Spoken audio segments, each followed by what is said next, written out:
The well-known early American writer Ralph Waldo Emerson read the Vedas daily.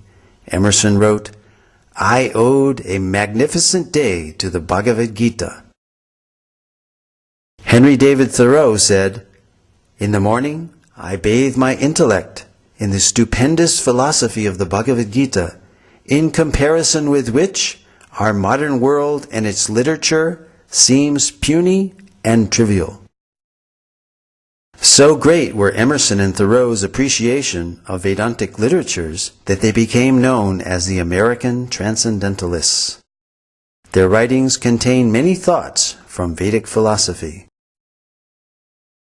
Other famous personalities who spoke of the greatness of the Vedas were Alfred North Whitehead, British mathematician, logician, and philosopher, who stated that Vedanta is the most impressive metaphysics the human mind has conceived. Julius Robert Oppenheimer, the principal developer of the atomic bomb, stated that the Vedas are the greatest privilege of this century.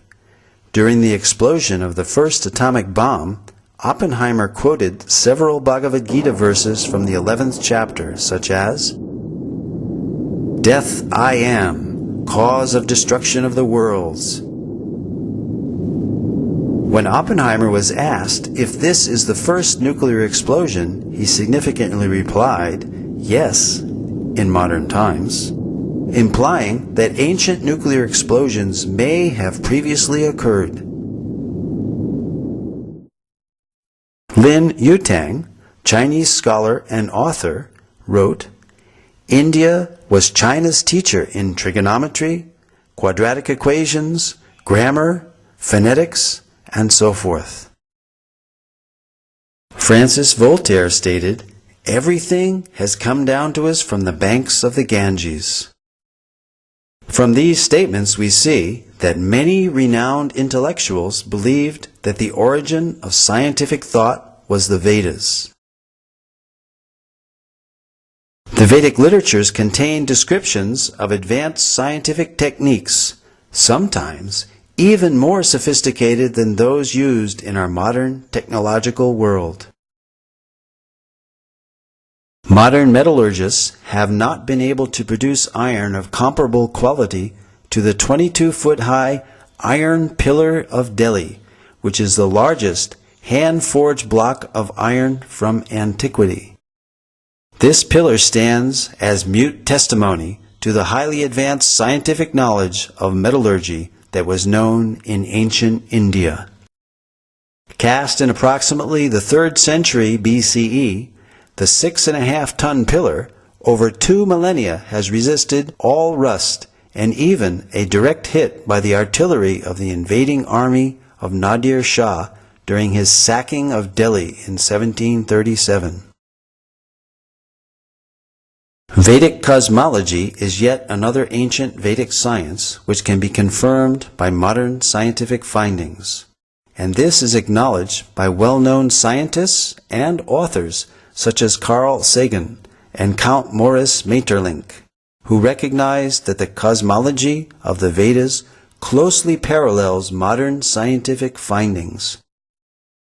Carl Sagan stated, "Vedic cosmology is the only one in which the time scales correspond to those of modern scientific cosmology." Nobel laureate Count Maurice Maeterlinck wrote of a cosmogony which no European conception has ever surpassed.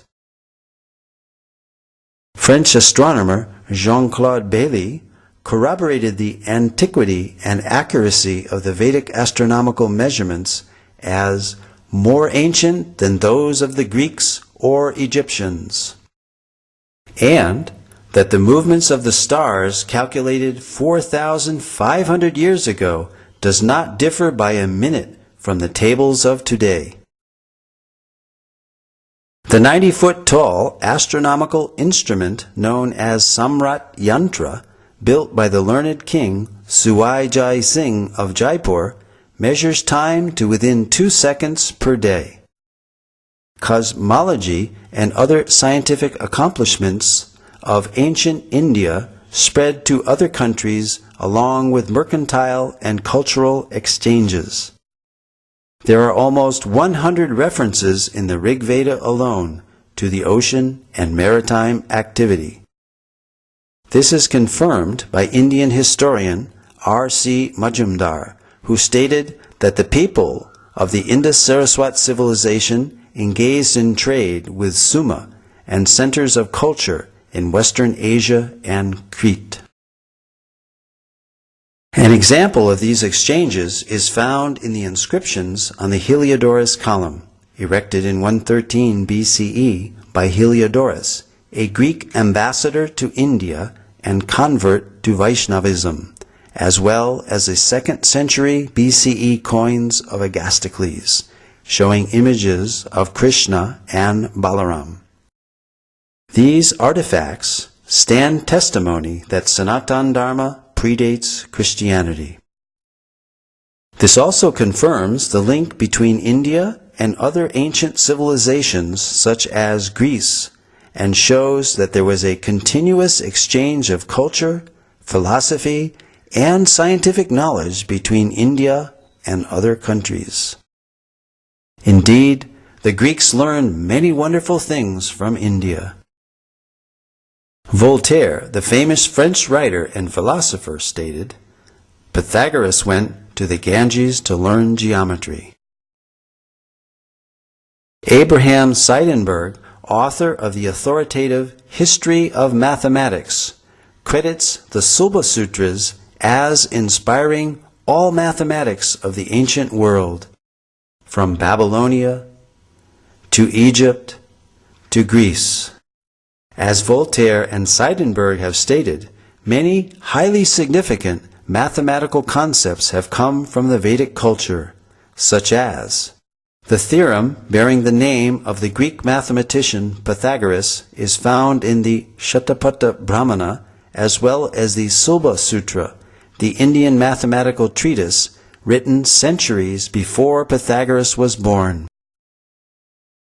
The decimal system, based on powers of 10, where the remainder is carried over to the next column, first mentioned in the Taittiriya Samhita of the Black Yajurveda. The introduction of 0 as both a numerical value and a place marker. The concept of infinity. The binary number system, essential for computers, was used in Vedic verse meters. A hashing technique similar to that used by modern search algorithms such as Google's was used in South Indian musicology. From the name of a raga, one can determine the notes of the raga from this Katapayadi system. The Vedas, however, are not as well known for presenting historical and scientific knowledge as they are for expounding subtle sciences such as the power of mantras. We all recognize the power of sound itself by its effects, which can be quite dramatic. Here, a high-pitched frequency shatters a drinking glass. So, we can easily understand that loud sounds can produce substantial reactions. It is commonly believed that mantras can carry hidden power, which can in turn produce profound effects. The ancient Vedic literatures are full of descriptions of weapons being called by mantra.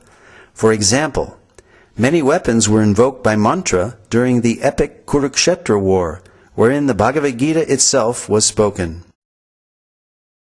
The ancient deployment of Brahmastra weapons, equivalent to modern-day nuclear weapons, are described throughout the Vedic literatures. Additionally, mantras carry hidden spiritual power which can produce significant benefits when chanted properly. Indeed, the Vedas themselves are sound vibrations in literary form and carry a profound message. Spiritual disciplines recommend meditational practices such as silent meditation, silent recitation of mantras, and also the verbal repetition of specific mantras out loud. A clinical test of the benefits of mantra chanting was performed on 3 groups of 62 subjects, males and females of average age 25. They chanted the Hare Krishna Maha Mantra 25 minutes each day under strict clinical supervision. Results showed that regular chanting of the Hare Krishna Maha Mantra reduces stress and depression and helps reduce bad habits and addictions.